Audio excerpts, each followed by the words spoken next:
ओम नमो नारायणाय नमः। प्यारे भक्तगणों, आज की वीडियो में आप सभी श्रवण करेंगे गुरुवार से जुड़ी संपूर्ण कथा एक साथ, जिसे प्रसन्नचित मन से श्रवण करने से आपकी मनोकामना अवश्य पूर्ण होगी। तो सभी मिलकर बोलिए बृहस्पति भगवान की जय। बहुत समय पहले की बात है। एक भाई बहन थे। बहन बृहस्पतिवार का व्रत करती थी। बृहस्पतिवार महाराज आते थे।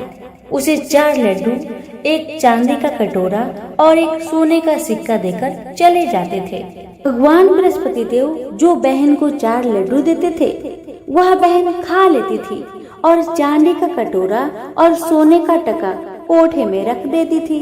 एक दिन की बात है कि भाभी ने जब बहन का कोठा खोला तो उसने देखा कि कोठा तो चमचमा रहा था। भाभी ने जल्दी से पड़ोसन को भी बुलाया और कोठा को दिखाया कि मेरी ननद इतने कटोरे और सोने के सिक्के कहाँ से लाई होगी, कोठे में जगमग हो रही है। अब पड़ोसन बोली कि अपने आदमी से कहना। भाभी कहने लगी, मेरा आदमी तो नहीं सुनेगा। उस पर पड़ोसन ने कहा, ठीक है, ऐसा करना कि दाल का चम्मच भात में डालना, भात का चम्मच दाल में डाल देना। उसने वैसा ही किया। ये देख पति ने अपने पत्नी से कहा, तुम पागल हो गई हो। तो पत्नी ने कहा, पागल तो तुम्हारी बहन हो गई है, क्योंकि कोठे में इतनी जगमगा रही है। ये देखकर भाई क्रोध से भर गया और अपनी बहन से कहने लगा, सच सच बताओ, तुम इतने सारे कटोरे और सोने के सिक्के कहाँ से लाई हो? मैं तुम्हें घर से धक्के मार कर निकाल दूंगा। दिन की बात है कि भाई ने अपने बहन से कहा, बहन चलो मैं तुम्हें मामा के घर ले चलता हूँ। बहन तो जानती थी कि मामा का घर तो नहीं जाते हैं हम। अपनी भाई की मन की बात जानकर बहन ने कहा, भाई जहाँ पर केले का वृक्ष हो और मंदिर हो, वहीं पर तुम मुझे छोड़ देना। भाई ने वैसा ही किया जैसे बहन ने बताया था। भाई बहन को केले के पेड़ के पास छोड़कर अपने घर को चला जाता है। बृहस्पतिवार का दिन था। बहन ने केले के वृक्ष की पूजा करी और कथा करी। बृहस्पति देवता आए, 4 लड्डू, चांदी का कटोरा, सोने का सिक्का देकर जाने लगे तो उसका भाई पेड़ के पीछे छुपकर ये सब देख रहा था। भाई ने उसके पैर पकड़ लिए। तब बृहस्पति देवता बोले, मेरे पैर छोड़, पापी, कुंवारी कन्या को कलंक लगाते हो। ये तो सबसे व्रत करती है।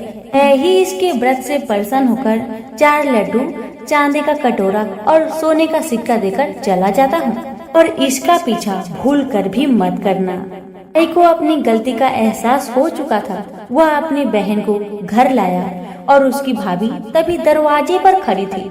वह बोली, तुम इसे फिर घर लेकर आ गए? उसने बोला, ये मेरी बहन है, इसे कुछ मत कहना। मेरी बहन तो बृहस्पतिवार का व्रत करती है। का ही फल भगवान से 4 लड्डू, चांदी का कटोरा और सोने का सिक्का देकर चले जाते हैं। बात पर पत्नी ने कहा, अच्छा मैं भी देखती हूँ इसके बृहस्पतिवार देवता को। न कहकर भाभी पूरे गांव के सभी बच्चों को कह आई कि आज मेरी ननद बृहस्पतिवार का व्रत करेगी, तुम सभी आना। सबको 4-4 लड्डू, सोने का सिक्का और कटोरा भी मिलेगा। तो ननद एक पैर पर खड़ी होकर बृहस्पति देव की प्रार्थना करने लगी कि हे बृहस्पति देवता, मेरी लाज रखना। बहन ने बृहस्पति देव से 3 बार कहा और बृहस्पति देवता आए और सब बच्चों को 4 लड्डू, चांदी का कटोरा, सोने का सिक्का दिया और चले गए। इस तरह बृहस्पति देवता जैसे उस लड़की पर कृपा करी, वैसी हम सब पर अपनी कृपा दृष्टि रखना। प्रेम से बोलिए बृहस्पति महाराज की जय। बृहस्पतिवार की दूसरी कहानी। किसी गांव में एक साहूकार था, जिसके घर में धन दौलत, अन्न वस्त्र की कोई भी कमी नहीं थी, परंतु उसकी स्त्री बहुत ही कृपण और साधु संत को भिक्षा नहीं देती थी। सारे दिन घर के काम काज में लगी रहती थी। जो कि एक साधु महात्मा बृहस्पतिवार के दिन उसके द्वार पर आए और भिक्षा की याचना की। स्त्री उस समय आंगन को लीप रही थी। वह महिला इस तरह कहने लगी कि साधु महात्मा, मैं इस समय आंगन को लीप रही हूँ, फिर आप किसी दिन आ जाना। साधु महात्मा उस दिन खाली हाथ ही चले गए। थोड़े दिनों के बाद साधु महात्मा फिर भिक्षा मांगने को आए और साहूकारनी उस समय अपने बेटे को खाना खिला रही थी। फिर उसने वैसा ही कहा कि महात्मा, आज तो मैं अपने बेटे को खाना खिला रही हूँ, किसी और दिन आना। फिर महात्मा वहाँ से खाली हाथ लौट गए। तीसरा बार जब साधु महाराज आए, उसने उसी तरह टालना चाहा, परंतु साधु महाराज कहने लगे कि तुमको बिल्कुल अवकाश हो जाए तो मुझे भिक्षा दोगी। साहूकारनी बोली कि ऐसा हो जाए तो आपकी बड़ी कृपा होगी। साधु महाराज कहने लगे, तुम ऐसा करना कि बृहस्पतिवार के दिन चढ़ने पर उठो और सारे घर में झाड़ू लगाकर पूरा एक कोने में कर देना। घर का चौका मत लगाओ और फिर हजामत अवश्य बनाओ। खाना बनाकर चूल्हे के पीछे रखो, सामने कभी न रखो। शाम होने के बाद दीपक जलाया करो। बृहस्पतिवार के दिन पीले वस्त्र मत पहनना। पीले रंग की चीजों का भोजन करो। महाराज ने कहा, अगर तुम ऐसा करोगी तो तुमको घर का कोई काम नहीं करना होगा। साहूकारनी ने ऐसा ही किया। उसने कुछ दिनों के बाद घर में खाने को कुछ नहीं रहा। थोड़े दिनों के बाद फिर वही महात्मा आए और भिक्षा मांगने लगे और सेठानी ने कहा, महात्मा, हमारे घर में एक भी अन्न का दाना नहीं है, आपको कुछ भी नहीं दे सकते। महात्मा कहने लगे, तुम तो सारा दिन खाली हो, फिर भी मुझे कुछ नहीं दे सकते, तुम क्या चाहती हो? सेठानी ने हाथ जोड़कर प्रार्थना की और बोली, साधु महाराज, आपसे हाथ जोड़कर विनती करती हूँ, ऐसा कोई उपाय बताइए कि जो जैसा था पहले जैसा हो जाए। और मैं आपसे प्रतिज्ञा करती हूँ कि जैसा आप कहेंगे मैं वैसा ही करूँगी। तब महात्मा जी ने कहा, बृहस्पतिवार को प्रातःकाल उठकर स्नान आदि से निवृत्त होकर घर को गाय के गोबर से लीपो और कोई भी पुरुष हजामत नहीं बनाए तथा भूखों को भोजन अन्न जल का दान करो। सायंकाल होते ही दीपक जलाओ।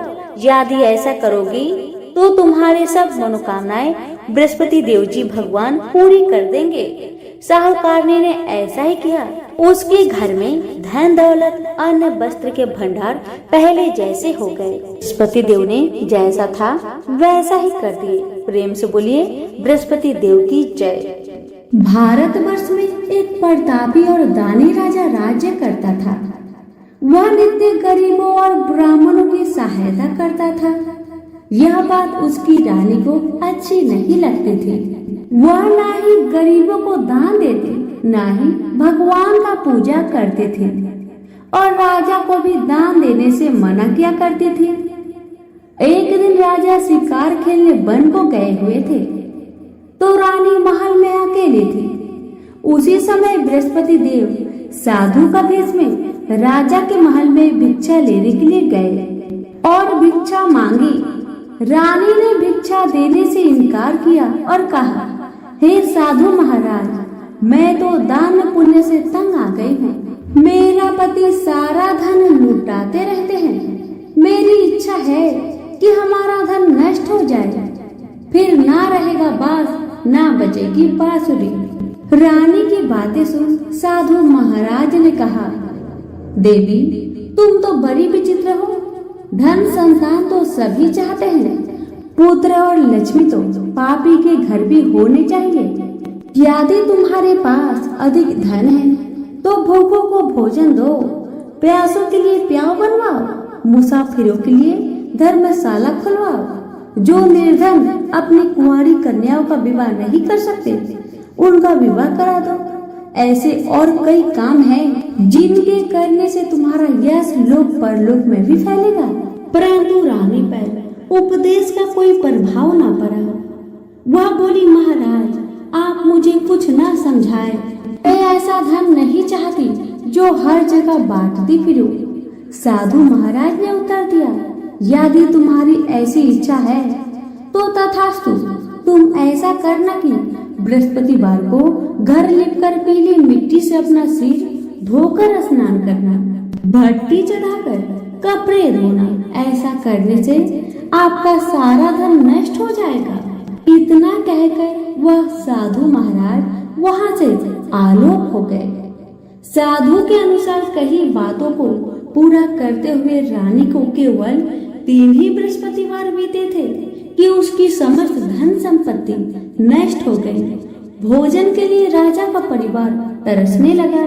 तब एक दिन राजा ने रानी से बोला कि हे रानी, तुम यहीं रहो, मैं दूसरे देश को जाता हूँ, क्योंकि यहाँ पर सभी लोग मुझे पहचानते हैं, इसलिए मैं यहाँ कोई छोटा काम नहीं कर सकता। ऐसा कहकर राजा परदेश चला गया। वहाँ वह जंगल से लकड़ी काट कर लाता और शहर में बेचा करता था। इस तरह वह अपना जीवन व्यतीत करने लगा। उधर राजा के परदेश जाते ही रानी और दासी दुखी रहने लगी।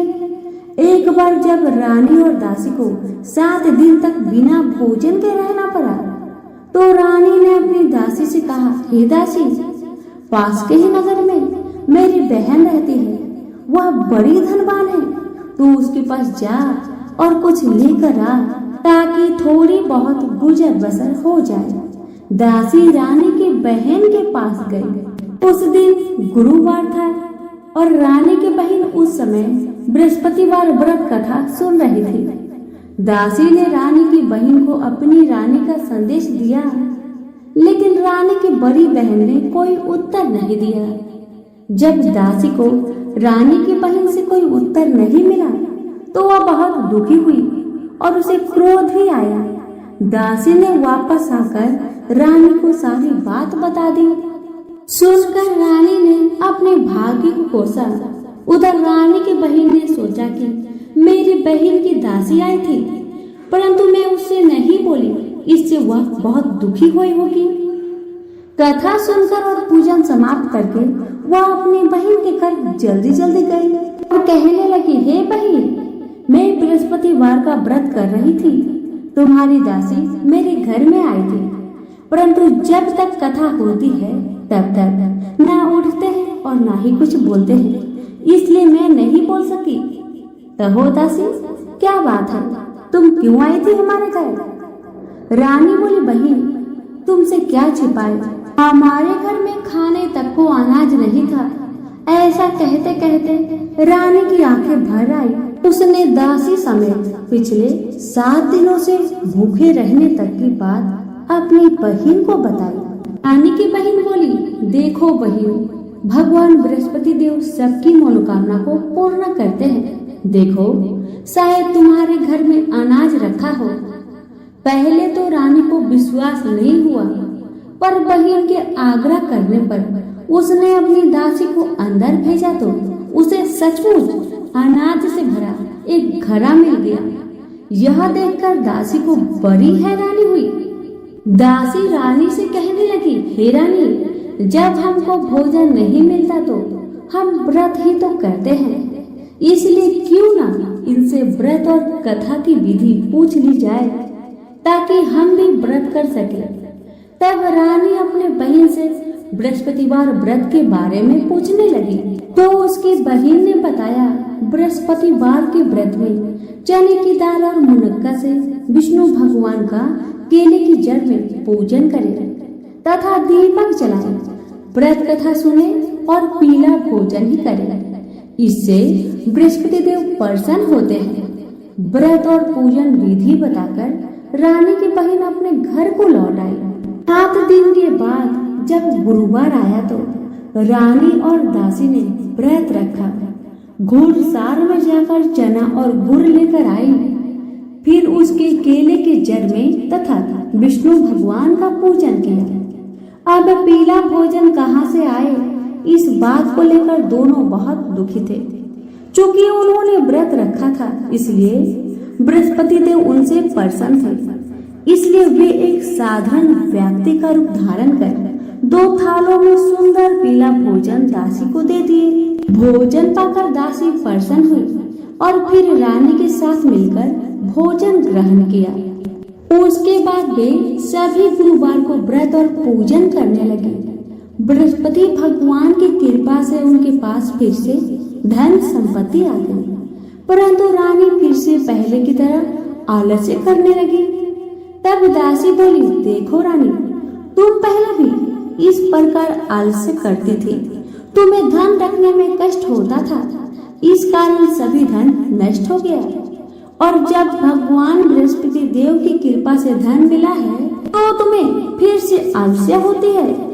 रानी को समझाती हुई दासी कहती है कि बड़ी मुसीबतों के बाद हमने यह धन पाया है, इसलिए हमें दान पुण्य करना चाहिए, भूखे मनुष्य को भोजन कराना चाहिए और धन को शुभ कार्य में खर्च करना चाहिए, जिससे तुम्हारा कुल का यश बढ़ेगा, स्वर्ग की प्राप्ति होगी और पितर प्रसन्न होंगे। दासी की बात मानकर रानी अपना धन शुभ कार्यों में खर्च करने लगी, जिससे पूरे नगर में उसका यश फैलने लगा। बृहस्पतिवार व्रत कथा के बाद श्रद्धा के साथ आरती की जानी चाहिए। इसके बाद प्रसाद बांटकर उसे ग्रहण करना चाहिए। एक दिन राजा दुखी होकर जंगल में एक पेड़ के नीचे आसन जमाकर बैठ गया। वह अपनी दशा को याद करके व्याकुल होने लगा। बृहस्पतिवार का दिन था। एकाएक उसने देखा कि निर्जन वन में एक साधु प्रकट हुए। वह साधु भेष में स्वयं बृहस्पति भगवान थे। लकड़हारे के सामने आकर बोले, हे लकड़हारे, इस सुनसान जंगल में तू चिंतामग्न क्यों बैठा है? लकड़हारे ने दोनों हाथ जोड़कर प्रणाम किया और उत्तर दिया, महात्मा जी, आप सब कुछ जानते हैं, मैं क्या कहूँ। यह कहकर रोने लगा और साधु को अपनी आत्मकथा सुनाई। महात्मा जी ने कहा, तुम्हारी स्त्री ने बृहस्पति के दिन बृहस्पति भगवान का निरादर किया है, जिसके कारण रुष्ट होकर उन्होंने तुम्हारी यह दशा की है। अब तुम चिंता को दूर करके मेरे कहने पर चलो तो तुम्हारे सब कष्ट दूर हो जाएंगे और भगवान पहले से भी अधिक संपत्ति देंगे। तुम बृहस्पतिवार के दिन कथा किया करो। 2 पैसे की चने मुनक्का लाकर उसका प्रसाद बनाओ और शुद्ध जल से लोटे में शक्कर मिलाकर अमृत तैयार करो।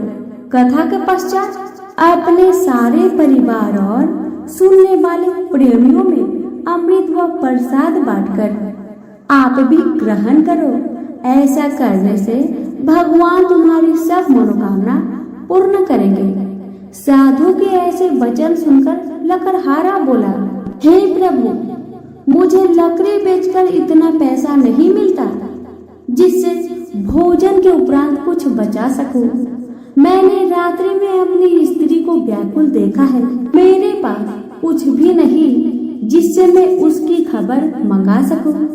साधु ने कहा, हे लकड़हारे, तुम किसी बात की चिंता मत करो। बृहस्पति के दिन तुम रोजाना की तरह लकड़ियां लेकर शहर को जाओ।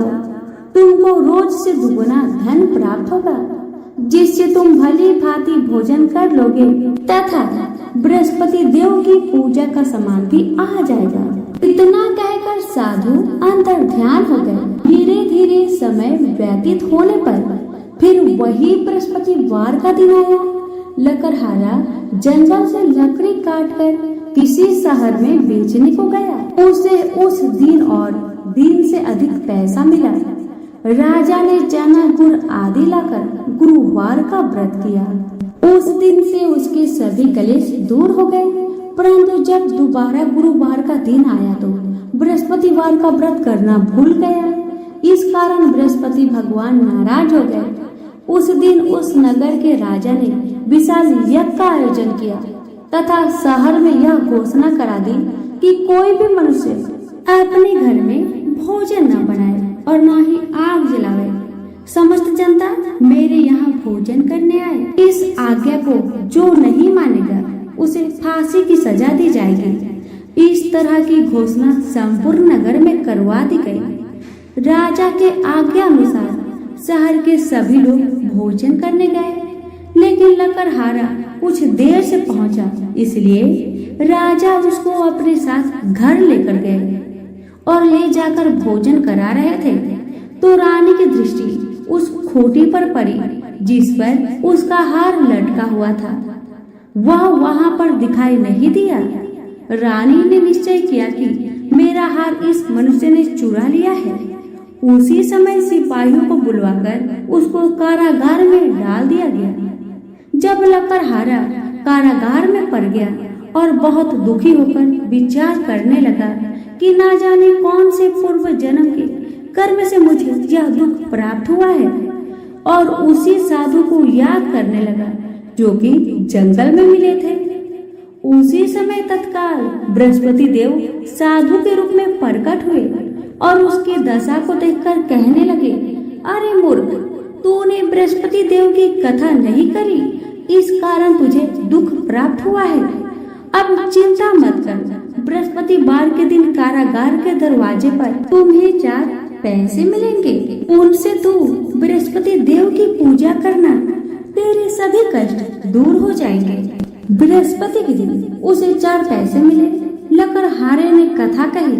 उसी रात्रि को बृहस्पति देव ने उस नगर के राजा को सपने में कहा, हे राजा, तुमने जिस आदमी को कारागार में बंद कर दिया है वह निर्दोष है, वह राजा है, उसे छोड़ देना। रानी कहा, उसे खूंटी पर लटका है, अगर तू ऐसा नहीं करेगा तो मैं तेरे राज्य को नष्ट कर दूंगा। इस तरह रात्रि के सपने को देखकर राजा प्रातःकाल उठा और खूंटी पर हार देखकर लकड़हारे को बुलाकर क्षमा मांगी तथा लकड़हारे को योग सुंदर वस्त्र आभूषण देकर विदा कर दिया। बृहस्पति देव की आज्ञा अनुसार लकड़हारा अपने नगर को चल दिया। राजा जब अपने नगर के निकट पहुंचा तो उसे बड़ा आश्चर्य हुआ। नगर में पहले से अधिक बाग, तालाब, कुएं तथा बहुत सी धर्मशाला, मंदिर आदि बन गई है। राजा ने पूछा, यह सब किसका बाग और धर्मशाला है? तब नगर के सब लोग कहने लगे, यह सब रानी और बंदी की है।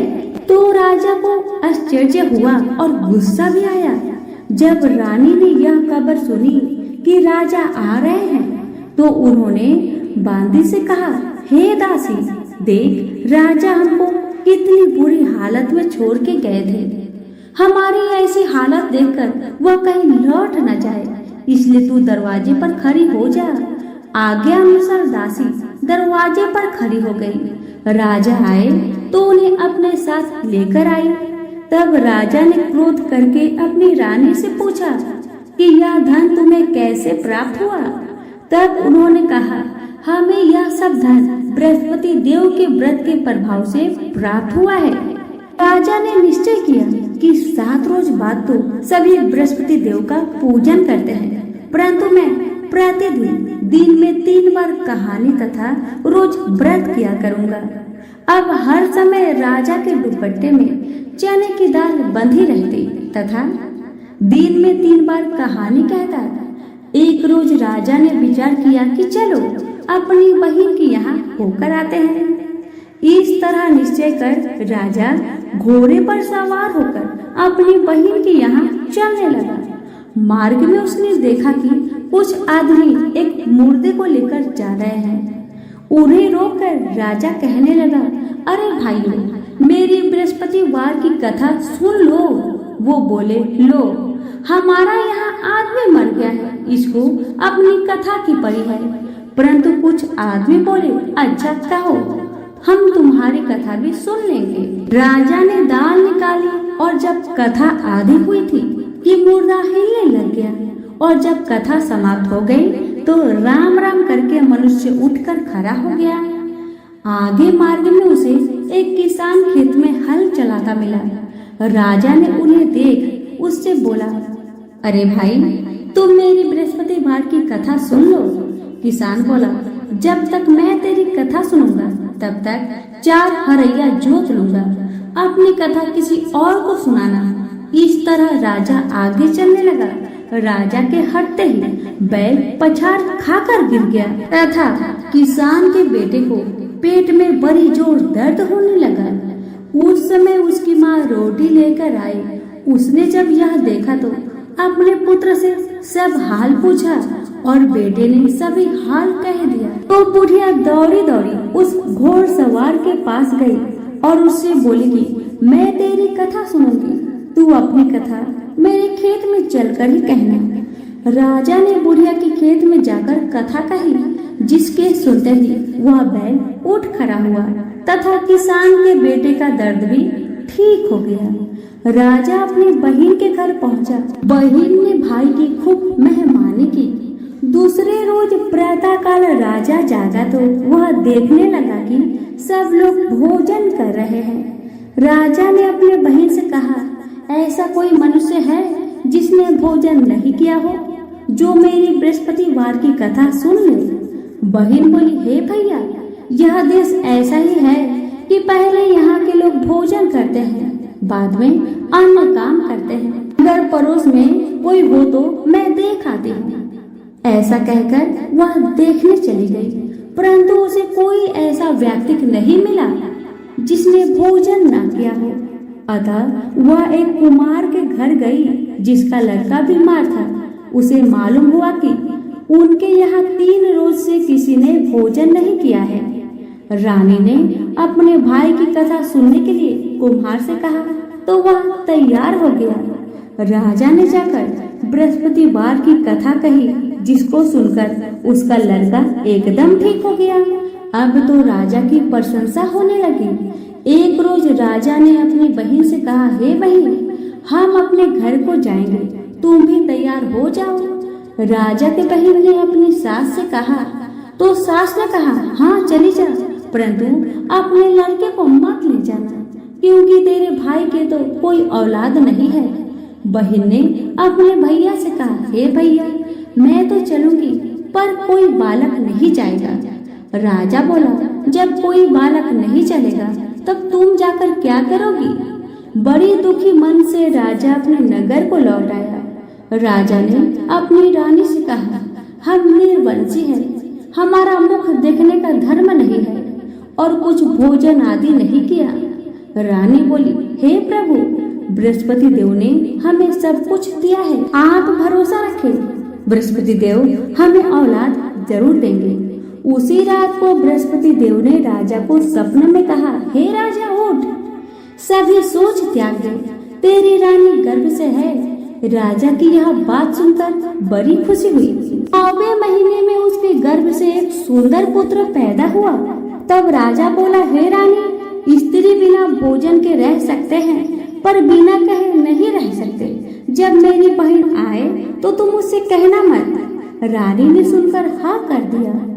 जब राजा की बहन ने यह शुभ समाचार सुना तो वह बहुत खुश हुई तथा बधाई लेकर अपने भाई के यहाँ आई। राजा की बहन बोली, भाभी, मैं इस प्रकार ना कहती तो तुम्हें औलाद कैसे मिलती? बृहस्पति देव ऐसे ही है, जैसे जिसके मन में कामनाएं हैं सभी को पूर्ण करते हैं। जो सद्भावना पूर्वक बृहस्पतिवार का व्रत करता है एवं कथा पढ़ता अथवा सुनता है, दूसरों को सुनाता है, बृहस्पति देव उसकी सभी मनोकामना पूर्ण करते हैं। प्रेम से बोलिए बृहस्पति भगवान की। श्री महालक्ष्मी जी की यह कथा है। भारतवर्ष के सौराष्ट्र देश में द्वापर युग की यह कहानी हुई है। सौराष्ट्र में उस समय भद्रश्रवा नाम के राजा थे। वे बड़े पराक्रमी राजा थे। 4 वेद, 6 शास्त्र, 18 पुराणों का उन्हें ज्ञान था। उनकी रानी का नाम सूरत चंद्रिका था। रानी देखने में सुंदर और सुलक्षणा थी तथा पतिव्रता थी। उन दोनों को 7 पुत्र तथा उसके बाद एक कन्या का वरदान मिला था। कन्या का नाम श्यामबाला था। एक बार महालक्ष्मी जी के मन में आया कि जाकर उस राजा के राजप्रसाद में रहे। इससे राजा को दुगनी धन दौलत की प्राप्ति होगी और वह इस धन दौलत से अपनी प्रजा को और सुख दे पाएगा। गरीब के घर अगर रहे और उसे धन दौलत प्राप्त हो तो वह स्वार्थी की तरह केवल अपने ऊपर ही खर्च करेगा। यह सोचकर श्री महालक्ष्मी जी ने बूढ़ी ब्राह्मण स्त्री का रूप धारण किया। हाथ में लाठी लिए लाठी के सहारे रानी के द्वार तक पहुंची। यद्यपि उन्होंने बूढ़ी औरत का रूप धारण किया था, पर उनके चेहरे पर देवी का तेज था। उन्हें देखते ही एक दासी सामने आई। उसने इनका नाम धाम काम धर्म पूछ डाला। वृद्ध ब्राह्मण का रूप धारित माता लक्ष्मी ने कहा, बालिके, मेरा नाम कमला है, मेरे पति का नाम भुवनेश है, हम द्वारिका में रहते हैं। तुम्हारी रानी पिछले जन्म में एक वैश्य की पत्नी थी। वह वैश्य गरीब था। दरिद्र के कारण हर रोज घर में झगड़े होते थे तथा उसका पति रोज उसे मारता था। इन बातों से तंग आकर वह घर छोड़कर चली गई तथा वन जंगल में खाली पेट भटकने लगी। उसकी इस दुर्दशा पर मुझे दया आई तो मैंने उसे सुख संपत्ति देने वाली श्री महालक्ष्मी की कथा सुनाई। मेरे कहने पर उसने श्री महालक्ष्मी का व्रत किया। श्री महालक्ष्मी प्रसन्न हुई, उसकी गरीबी दूर हुई, उसका घर संसार दौलत संपत्ति से भर गया। बाद में पति पत्नी दोनों परलोक सिधारे।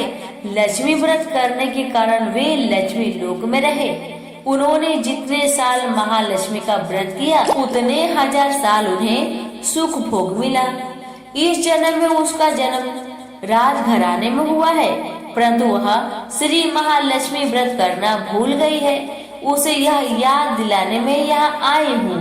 बुढ़िया की बातें सुनकर दासी ने उन्हें प्रणाम किया तथा श्री महालक्ष्मी व्रत किस तरह किया जाए इस बारे में पूछा।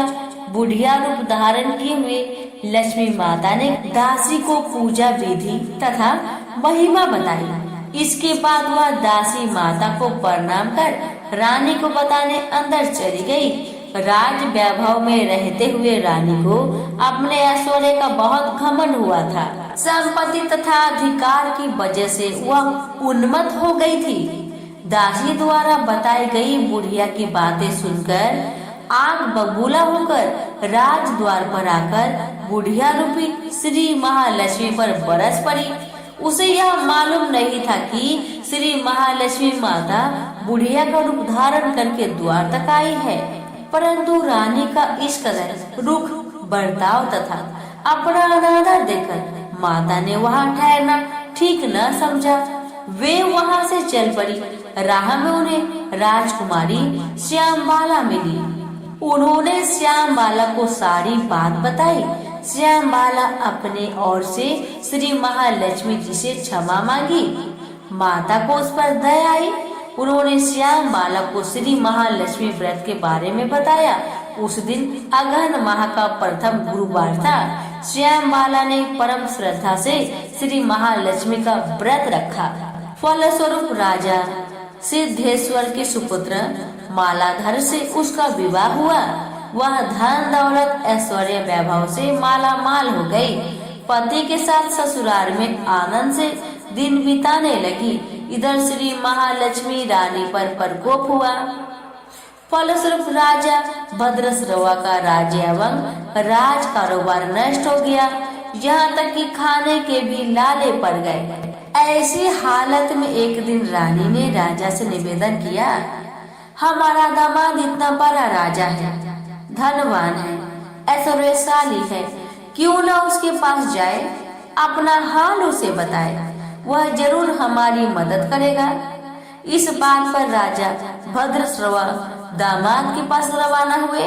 राज्य में पहुंचकर एक तालाब के किनारे थोड़ी देर विश्राम लेने के लिए ठहरे। तालाब से पानी लेते आते जाते दासियों ने उन्हें देखा। उन्होंने विनम्रता से उनकी पूछताछ की। जब उन्हें यह मालूम हुआ कि वे रानी श्यामबाला के पिता हैं, तो दौड़ते हुए जाकर उन्होंने रानी को सारी बात बताई। रानी ने दासी के हाथ राज परिधान भेजकर बड़े ठाट से उनका स्वागत तथा आदर सत्कार किया, खान पान करवाया। जब वो लौटने लगे तो सोने की मोहर से भरा घड़ा दिया। राजा भद्रश्रवा जब वापस लौटे तो उन्हें देखकर रानी सूरज चंद्रिका खुश हुई। उन्होंने जब सोने की मोहरों से भरे घड़े का मुख खोला, पर हाय भगवान, घड़े में धन के बदले कोयले मिले। ये सब श्री महालक्ष्मी जी की प्रकोप से हुआ। इस प्रकार दुर्दशा में और कई दिन बीत गए। इस बार रानी स्वयं अपनी कन्या के पास गई। वह दिन अगहन माह का अंतिम गुरुवार था। श्याम बाला ने श्री महालक्ष्मी जी का व्रत किया, पूजा की, अपनी माता से भी व्रत करवाई। इसके बाद रानी अपने घर आई। श्री महालक्ष्मी का व्रत रखने पर उसे फिर से अपना राजपाट, धन दौलत, ऐश्वर्य प्राप्त हुआ। वह फिर से सुख शांति आनंदमय जीवन बिताने लगी। कुछ दिनों के बाद राजकन्या श्यामबाला अपने पिता के घर आई। उसे अपने घर देखकर सूरज चंद्रिका को पुरानी बात याद आई, यही कि श्यामबाला ने अपने पिता को घड़ा भरकर कोयला दिया था और उसे कुछ भी नहीं दिया था। इसी कारण श्यामबाला को पिता के घर आने का उसका कोई आदर आतिथ्य नहीं हुआ, बल्कि अनादर हुआ। पर उसने इस बात का बुरा नहीं माना। अपने घर लौटते समय उसने पिता के घर से थोड़ा नमक ले लिया। अपने घर लौटने पर उसके पति ने पूछा, अपने मायके से क्या लाई हो? इस पर उसने जवाब दिया, वहाँ का सार लाई हूँ। पति ने पूछा, इसका मतलब क्या हुआ? श्यामबाला ने कहा, थोड़ा धीरज रखे, सब मालूम हो जाएगा। उस दिन श्यामबाला ने सारा भोजन नमक डाले बिना ही बनाया और पति को परोसा। पति ने खाना चखा, सारा खाना नमक बिना था, इसलिए स्वाद न आया। फिर श्यामबाला ने थाली में नमक डाला, इससे सारा भोजन स्वादिष्ट लगने लगा। अब श्यामबाला ने पति से कहा, यही है वह मायके से लाया हुआ साग।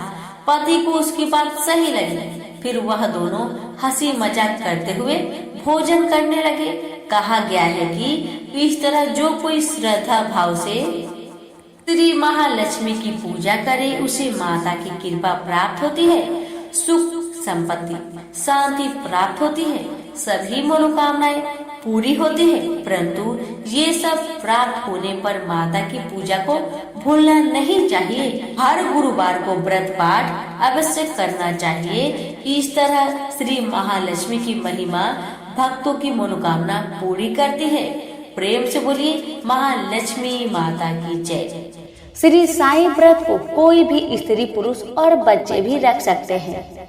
साईं बाबा का व्रत जात पात के भेदभाव के बिना कोई भी व्यक्ति कर सकता है। यह व्रत बहुत चमत्कारी है। 9 गुरुवार को विधि पूर्वक व्रत करने से इच्छित फल की प्राप्ति होती है। यह व्रत किसी भी गुरुवार को साईं बाबा का नाम लेकर शुरू किया जा सकता है। जिस कार्य सिद्धि के लिए व्रत किया गया हो, उसके लिए साईं बाबा से सच्चे मन से प्रार्थना करनी चाहिए। श्री साईं बाबा आपकी मनोकामना अवश्य पूर्ण करेंगे। यह व्रत कलाधर लेकर भी किया जा सकता है, जैसे दूध, चाय, फल, मिठाई इत्यादि, अथवा एक समय भोजन मीठा या नमकीन करके किया जा सकता है।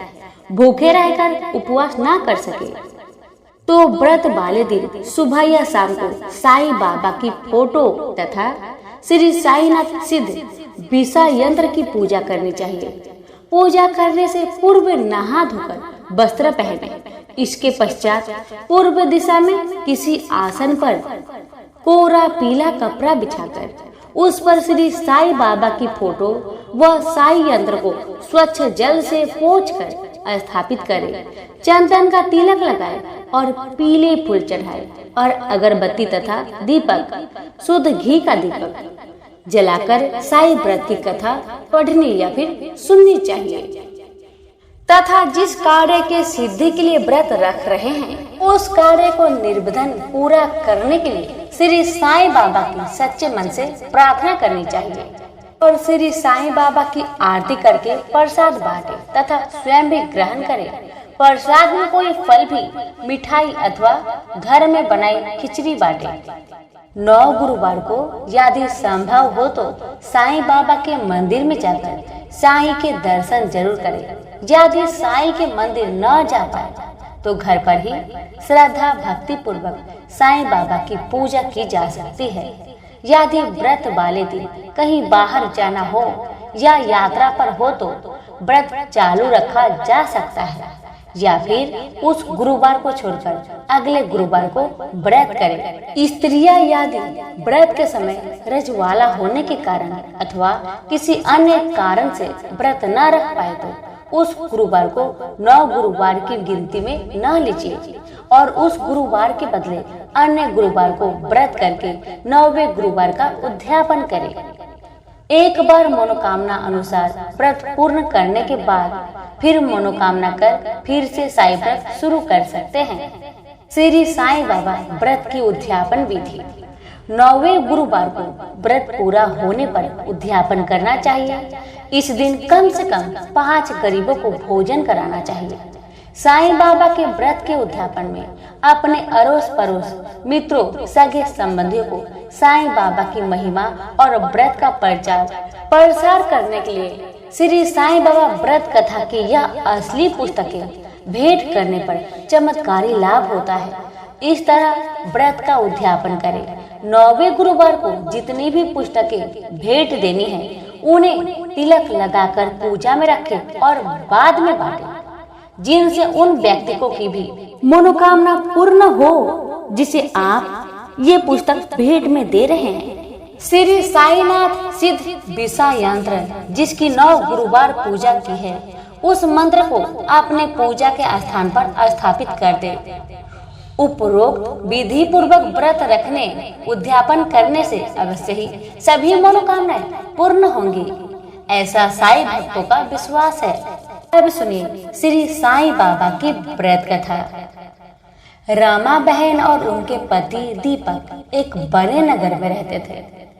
दोनों का एक दूसरे के प्रति बड़ा प्रेम भाव था और वह अपने घर परिवार में आनंद पूर्वक रहते थे।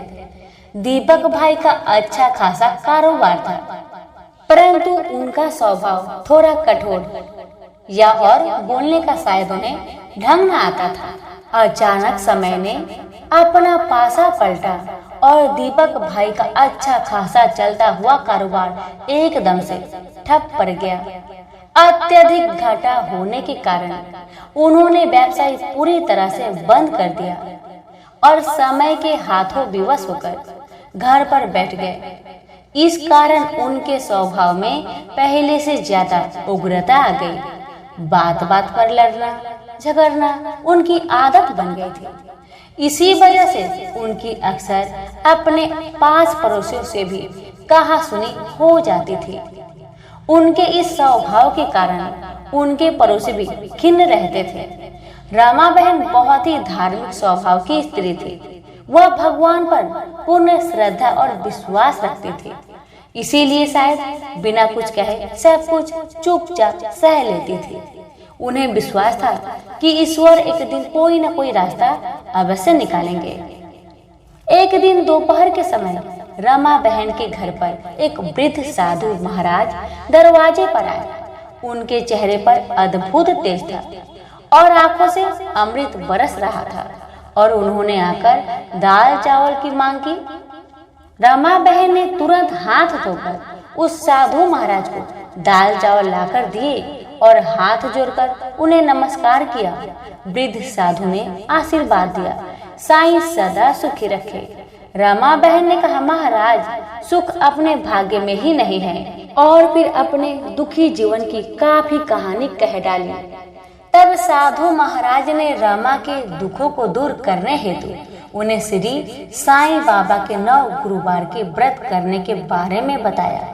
उन्होंने बताया कि मन्नत मांगकर 9 गुरुवार को व्रत करना और एक समय फलाहार या भोजन करना, संभव हो सके तो 9 गुरुवार साईं मंदिर जाकर साईं के दर्शन करना, वह घर पर साईं बाबा की 9 गुरुवार विधि पूर्वक पूजा करना और विधिवत उद्यापन करना, गरीबों को भोजन कराना, श्री साईं व्रत कथा की 5, 7, 11, 21, 51 या 101 पुस्तक भेंट करना, जिससे साईं बाबा की महिमा का प्रचार प्रसार हो सके।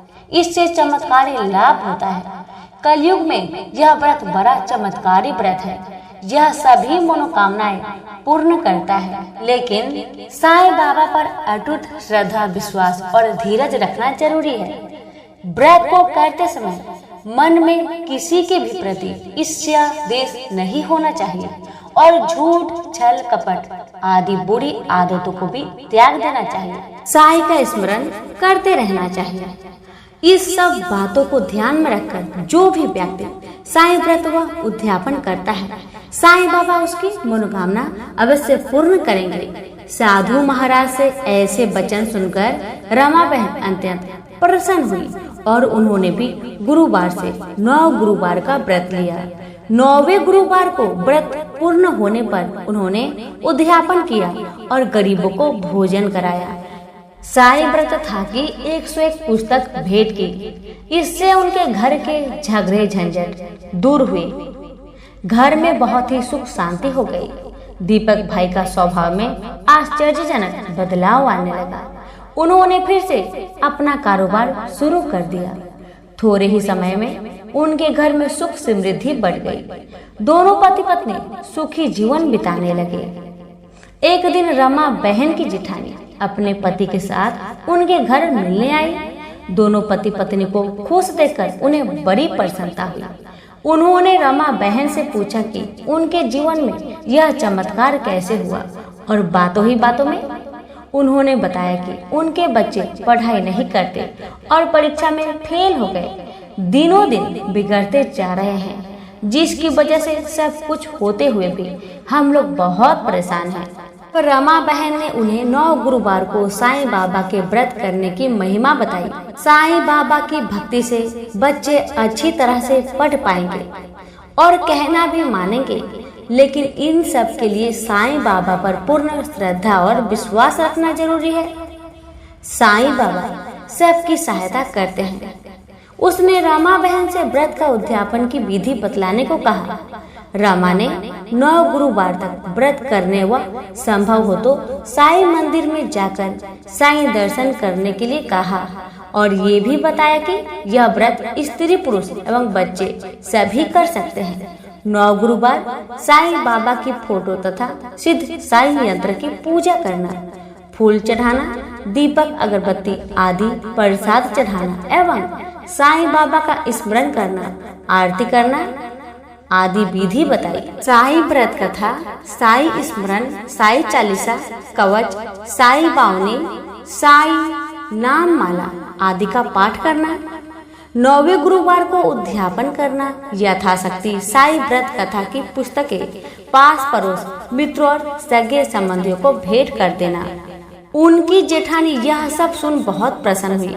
उसने भी अपने घर जाकर पूर्ण श्रद्धा और विश्वास से 9 गुरुवार का व्रत किया, जिसका परिणाम ये हुआ कि उनके बच्चे अब मन लगाकर पढ़ने लगे और सभी का कहा मानते तथा घर के छोटे मोटे कामों में भी हाथ बटाते तथा परीक्षा होने पर अपनी कक्षा में फर्स्ट आए। अब तो वह अपने मोहल्ले पड़ोस में दुखी लोगों को साईं बाबा के चमत्कारी व्रत का महात्म्य बताने लगे, जिसके फलस्वरूप उनकी सहेली की बेटी, जिसकी उम्र ज्यादा होती जा रही थी, बहुत अच्छी जगह शादी साईं व्रत रखने से हो गई।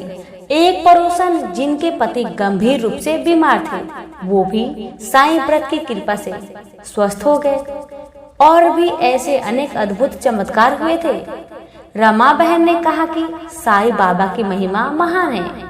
हे साईं बाबा, जैसे आप लोगों पर प्रसन्न होते हैं, अपनी कृपा करते हैं, वैसे हम पर भी प्रसन्न हो, अपनी कृपा करना, और जो भी इस कथा को पढ़े या सुने उसके भी सभी मनोरथ पूर्ण हो। तो सभी मिलकर बोले साईं महाराज की जय। एक समय नैमिषारण्य तीर्थ में शौनकादि 88,000 ऋषियों ने श्री सूत जी से पूछा, हे प्रभु, इस कलयुग में वेद विद्या रहित मनुष्य को प्रभु भक्ति किस प्रकार मिलेगी तथा उनका उद्धार कैसे होगा?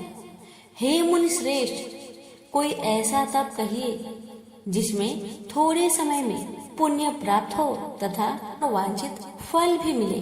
कथा सुनने की हमारी इच्छा है। सर्व शास्त्र ज्ञाता श्री सूत जी बोले, हे वैष्णवों में पूज्य, आप सब ने प्राणियों के हित की बात पूछी है। अब मैं उस श्रेष्ठ व्रत को आप लोगों से कहूँगा, जिस व्रत को नारद जी ने लक्ष्मी नारायण से पूछा था और श्री लक्ष्मीपति ने मुनि श्रेष्ठ नारद जी से कहा था।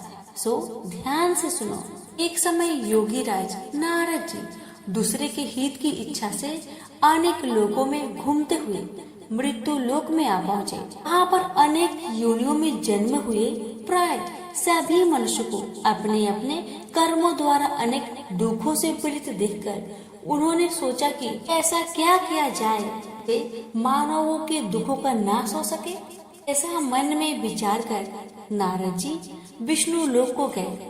वहाँ श्वेत वर्ण और 4 भुजाओं वाले देवों के इस नारायण को, जिनके हाथ में शंख, चक्र, गदा और पद्म थे तथा वरमाला पहने हुए थे, यह देखकर नारद जी स्तुति करने लगे। हे भगवान, आप अत्यंत शक्ति से संपन्न हैं। मन तथा वाणी भी आपको नहीं पा सकती। आपका आदि मध्य अंत नहीं है।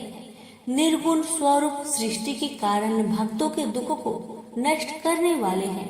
आपको मेरा नमस्कार है। नारद जी से इस प्रकार की स्तुति सुनकर विष्णु भगवान बोले, हे मुनि श्रेष्ठ, आपके मन में क्या है? आपका किस काम के लिए यहाँ आगमन हुआ है?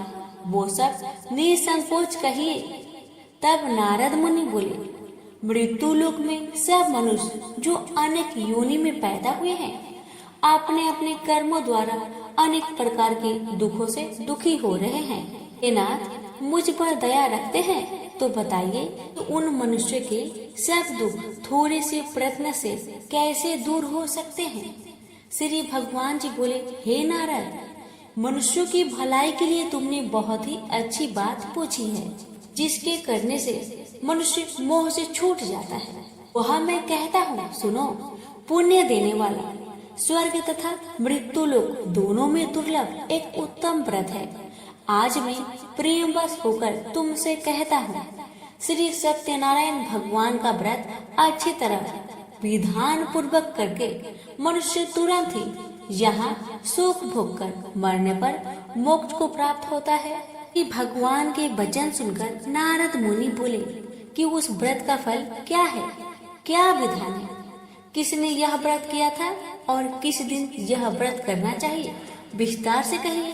भगवान बोले, दुख शोक आदि को दूर करने वाला, धन धान्य को बढ़ाने वाला, सौभाग्य तथा संतान को देने वाला यह व्रत सब स्थानों पर विजयी करने वाला है। भक्ति और श्रद्धा के साथ किसी भी दिन मनुष्य श्री सत्यनारायण जी की शाम के समय ब्राह्मणों और बंधुओं के साथ धर्म परायण होकर पूजा करे। भक्ति भाव से निवृत्त केले का फल, घी, दूध और गेहूं का चूर्ण सवाया ले। गेहूं के अभाव में साठी का चूर्ण, शक्कर तथा गुड़ ले और सब भक्षण योग्य पदार्थ जमा करके भगवान को अर्पित करे तथा बंधु बांधवों सहित ब्राह्मणों को भोजन कराए। उसके पश्चात स्वयं भोजन करे। नित्य गीत आदि का आचरण कर श्री सत्यनारायण भगवान का स्मरण करता हुआ समय व्यतीत करे। इस तरह व्रत करने पर मनुष्य की इच्छा निश्चय पूरी होती है। विशेषकर कली काल में मृत्यु लोक पर यही मोक्ष का सरल उपाय है।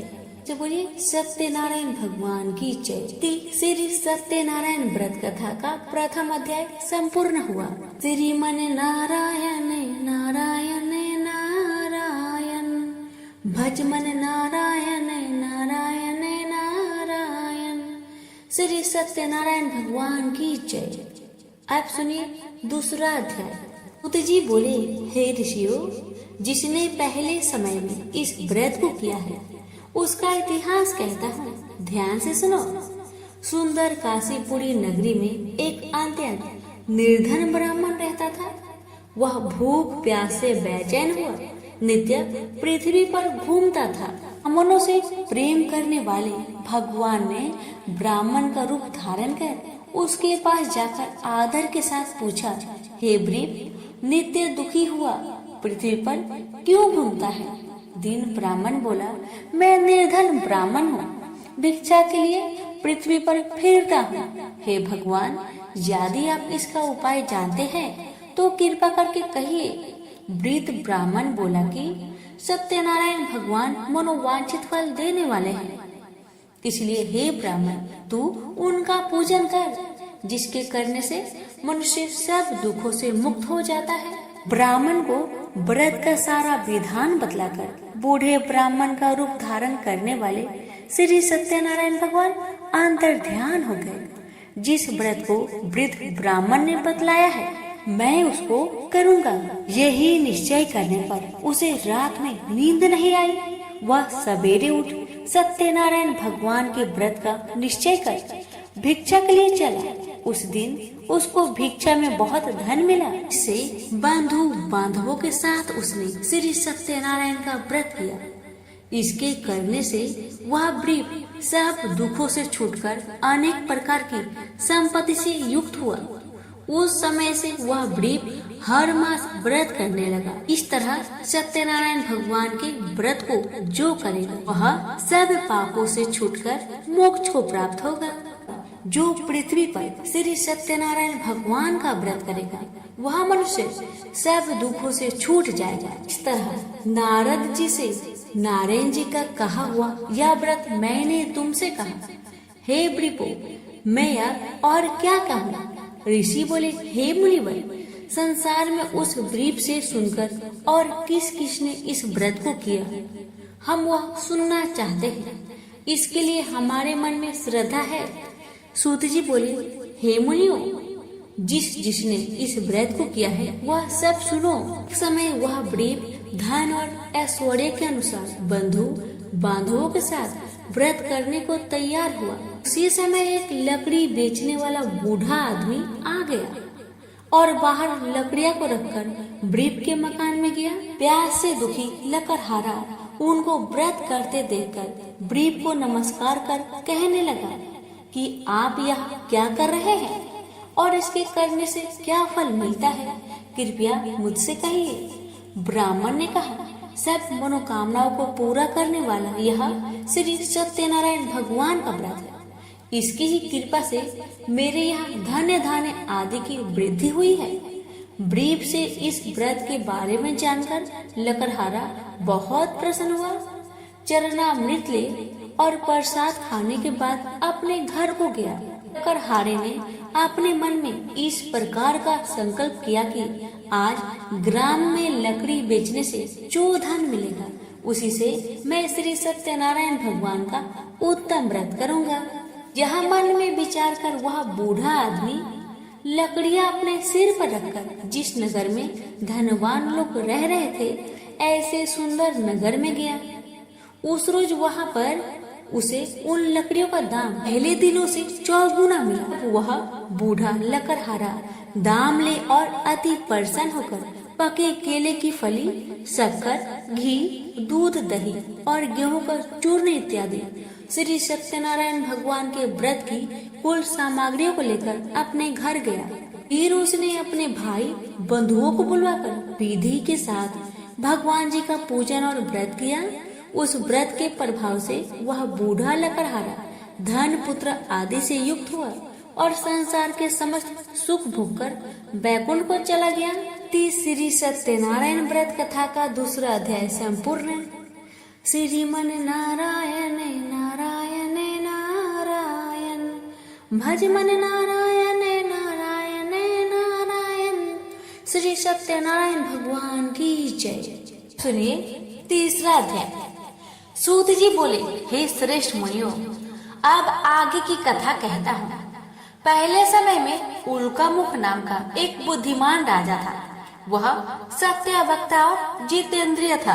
प्रतिदिन देव स्थानों पर जाता तथा गरीबों को धन देकर उनका कष्ट को दूर करता था। उसकी पत्नी कमल के समान मुख वाली और सती साध्वी थी। भद्रशिला नदी के तट पर उन दोनों ने श्री सत्यनारायण भगवान का व्रत किया। उस समय वहाँ एक साधु नामक वैश्य आया।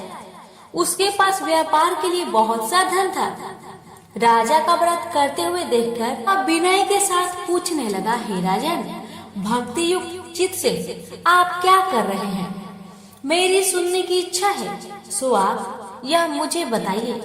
राजा बोला, हे साधु, अपने बांधवों के साथ पुत्र आदि की प्राप्ति के लिए एक महाशक्तिमान श्री सत्यनारायण भगवान का व्रत व पूजन किया जा रहा है। राजा के वचन सुनकर साधु आदर से बोला, हे राजन, मुझसे इस सब का विधान कहो, मैं भी आपके कथानुसार इस व्रत को करूँगा। मेरे भी कोई संतान नहीं है और इससे निश्चय ही होगी। राजा से सब विधान सुन व्यापार से निवृत्त हो वह आनंद के साथ घर गया। साधु ने अपनी स्त्री से संतान देने वाले उस व्रत का वर्णन सुनाया और कहा कि जब मेरी संतान होगी तब मैं इस व्रत को करूँगा। साधु ने ऐसे वचन अपनी स्त्री लीलावती से कही। एक दिन उसकी स्त्री लीलावती पति के साथ आनंदित हो सांसारिक धर्म में प्रवृत्त होकर श्री सत्यनारायण भगवान की कृपा से गर्भवती हो गई तथा 10वें महीने में उसके एक सुंदर कन्या का जन्म हुआ। दिनों दिन वह इस तरह बढ़ने लगी जैसे शुक्ल पक्ष का चंद्रमा बढ़ता है। कन्या का नाम कलावती रखा गया। तब लीलावती ने मीठे शब्द में अपने पति से कहा कि जो आपने संकल्प किया था कि सत्यनारायण भगवान का व्रत करूंगा, अब आप उसे करिए। साधु बोला, हे प्रिय, इसके विवाह पर करूंगा। इस प्रकार अपनी पत्नी को अवशासन दे वह नगर को गया। कलावती पितृगृह में वृद्धि को प्राप्त हो गई। साधु ने जब नगर में सखियों के साथ अपनी पुत्री को देखा तो तुरंत ही दूत को बुलाकर कहा कि कन्या के लिए कोई सुयोग वर देखकर लाओ। साधु की आज्ञा पाकर दूत कंचन नगर में पहुंचा। वहां पर खोज और देखभाल कर लड़की के लिए सुयोग बानिक पुत्र को ले आया। उस सुयोग लड़के को देखकर साधु ने अपने बंधु बांधवों सहित प्रसन्नचित्त अपनी पुत्री का विवाह उसके साथ कर दिया। किंतु दुर्भाग्य से विवाह के समय भी वह उस व्रत को करना भूल गया। श्री भगवान क्रोधित हो गए और श्राप दिया कि तुम्हें दारुण दुख प्राप्त होगा। अपने कार्य में कुशल साधु बनिया जमाता सहित समुद्र के समीप स्थित होकर रत्नासारपुर नगर में गया और वहां दोनों ससुर जमाई चंद्रकेतु राजा के उस नगर में व्यापार करने लगे। एक बार भगवान श्री सत्यनारायण की माया से प्रेरित कोई चोर राजा का धन चुराकर भाग जा रहा था, किंतु राजा के दूतों को आता देखकर चोर ने घबराकर भागते हुए राजा के धन को वही चुपचाप रख दिया जहाँ वे ससुर जमाई ठहरे हुए थे। जब दूतों ने साधु वैश्य के पास राजा के धन को रखा देखा तो दोनों को बांध कर ले गया और प्रसन्नता से दौड़ते हुए राजा के समीप जाकर बोला, यह दो चोर हम पकड़ के लाए हैं, कर आज्ञा दे। तब राजा की आज्ञा से उनको कठिन कारावास में डाल दिया गया और उनका धन छीन लिया गया। श्री सत्यनारायण भगवान के श्राप द्वारा उसकी पत्नी भी घर पर बहुत दुखी हुई और घर में जो धन रखा था चोर चुरा कर ले गए। शारीरिक व मानसिक पीड़ा तथा भूख प्यास से अति दुखी हो अन्न की चिंता में कलावती एक ब्राह्मण के घर गई।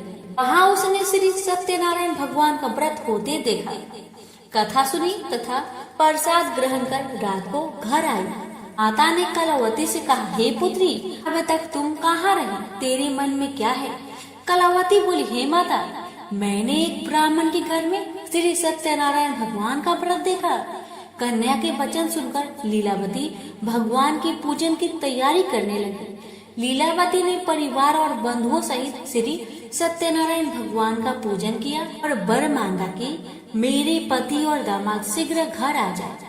साथ ही प्रार्थना की कि हम सबका अपराध क्षमा करें। श्री सत्यनारायण भगवान इस व्रत से संतुष्ट हो गए और राजा चंद्रकेतु को सपने में दर्शन देकर कहा, हे राजन, दोनों वैश्य को प्रतः ही छोड़ दो और उनका सब धन जो तुमने ग्रहण किया है दे दो, नहीं तो मैं तेरा धन राज्य पुत्र आदि नष्ट कर दूंगा। राजा से ऐसा वचन कहकर भगवान अंतर्ध्यान हो गए। प्रातःकाल राजा चंद्रकेतु ने सभा में अपना स्वप्न सुनाया। फिर दोनों बानिक पुत्र को कैद से मुक्त कर सभा में बुलाया। दोनों ने आते ही राजा को नमस्कार किया। राजा मीठे वचनों में बोला, हे महानुभावों, भाग्यवश ऐसा कठिन दुख तुम्हें प्राप्त हुआ, अब तुम्हें कोई भय नहीं। ऐसा कहकर राजा ने उनको नए नए वस्त्र भूषण पहनाए तथा उनका जितना धन लिया था उससे दुगुना धन देकर आदर से विदा किया। दोनों वैश्य अपने घर को चल दिए। श्री सत्यनारायण व्रत कथा तीसरा अध्याय संपूर्ण हुआ। श्रीमन नारायण नारायण नारायण भज मन नारायण नारायण नारायण।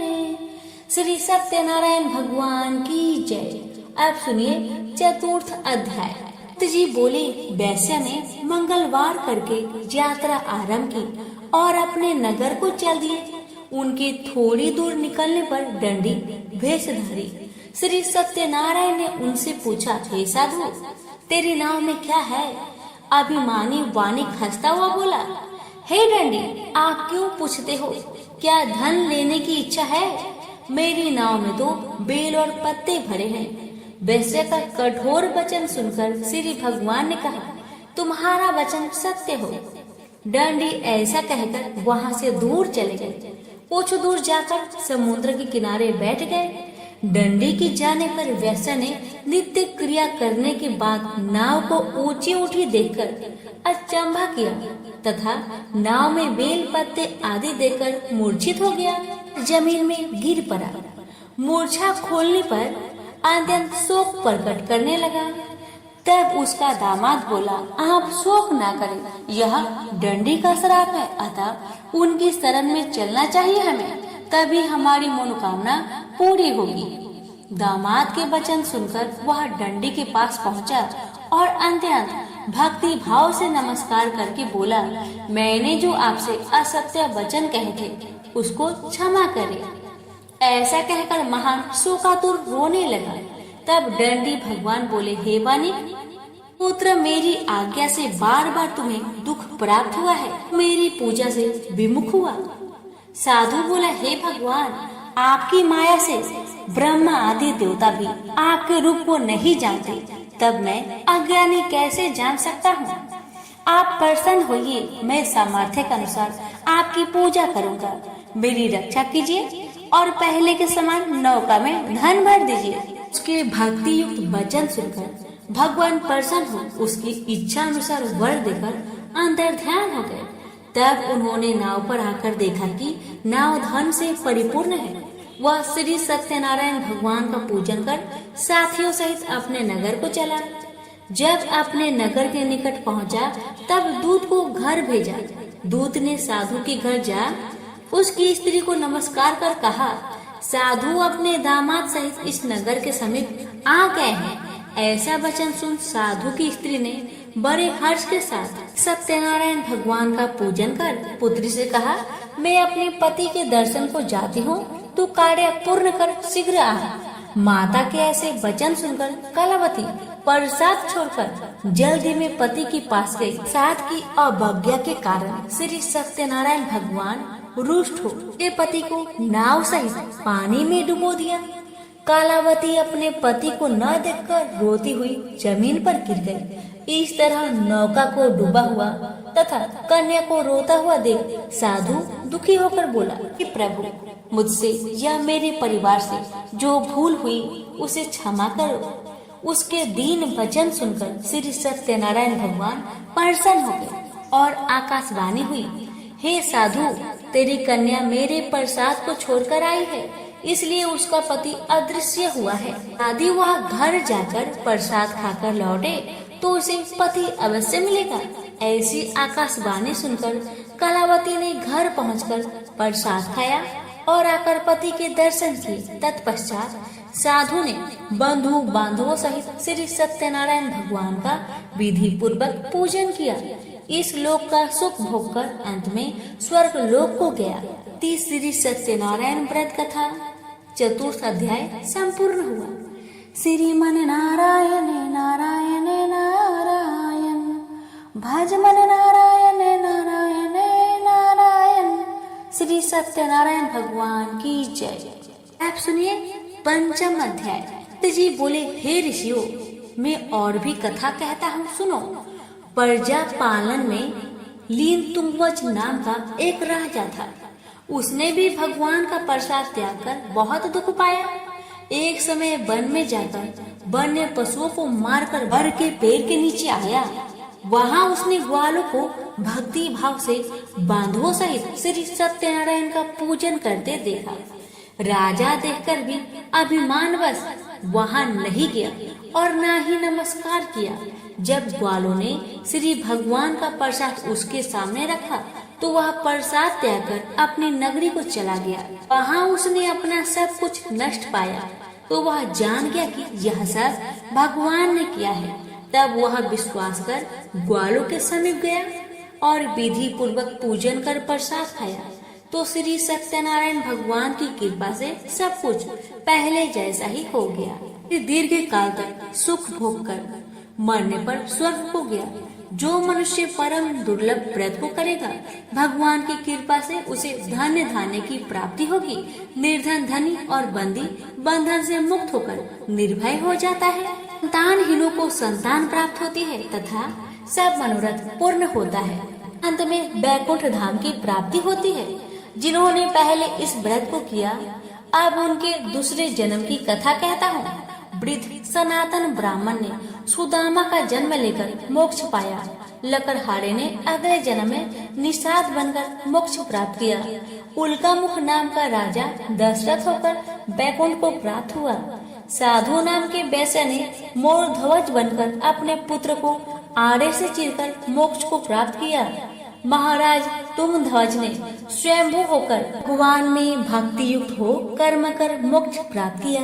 इति श्री सत्यनारायण व्रत कथा 5वां अध्याय संपूर्ण हुआ। श्रीमन नारायण नारायण नारायण भज मन नारायण नारायण नारायण। श्री सत्यनारायण भगवान की जय।